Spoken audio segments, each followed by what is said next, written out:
Ever wondered why seeing someone yawning makes you yawn? Yawning spreads because our brains copy each other.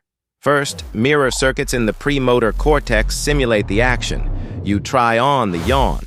Empathy hubs like the insula and cingulate sync up, so social tuning makes it more likely. That signal drops into the hypothalamus and brainstem, the actual yawn engine, and triggers the inhale.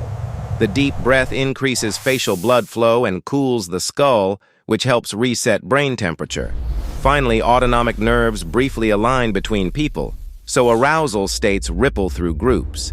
So a yawn is part mimicry, part body cooling, and part social tuning, a tiny contagious reset.